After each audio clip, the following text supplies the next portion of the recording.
एक दिल को छू लेने वाली कहानी। एक आदमी ने एक बहुत ही खूबसूरत लड़की से शादी की। शादी के बाद दोनों की जिंदगी बहुत प्यार से गुजर रही थी।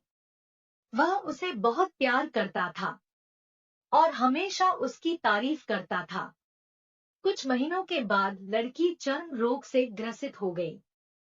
धीरे धीरे उसकी खूबसूरती जाने लगी। खुद को इस तरह देख उसके मन में डर समाने लगा कि यदि वह बदसूरत हो गई तो उसका पति उससे नफरत करने लगेगा और वह अपने पति की नफरत सहन नहीं कर पाएगी। इसी बीच एक दिन पति को किसी काम से शहर से बाहर जाना पड़ा। काम खत्म करके जब वह वापस लौट रहा था तो उसका एक्सीडेंट हो गया और एक्सीडेंट में उसने दोनों आंखें खो दी। इसके बावजूद भी दोनों की जिंदगी प्यार से आगे बढ़ती रही। समय गुजरता रहा और चर्म रोग के कारण लड़की की खूबसूरती पूरी तरह से चली गई। वह बदसूरत हो गई, लेकिन अंधे पति को इस बारे में कुछ भी पता नहीं था।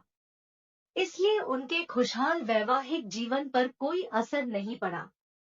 वह उसे पहले की तरह प्यार करता था। एक दिन उस लड़की की मौत हो गई। पति अब अकेला रह गया था। वह बहुत दुखी था।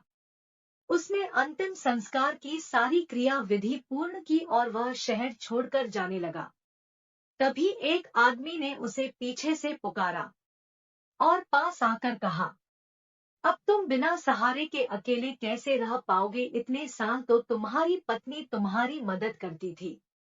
पति ने जवाब दिया, दोस्त, मैं अंधा नहीं हूं, मैं तो बस अंधा होने का नाटक कर रहा था। क्योंकि यदि मेरी पत्नी को पता चल जाता कि मैं उसकी बदसूरती देख सकता हूँ, तो यह उसे उसके रोग से ज्यादा दर्द देता।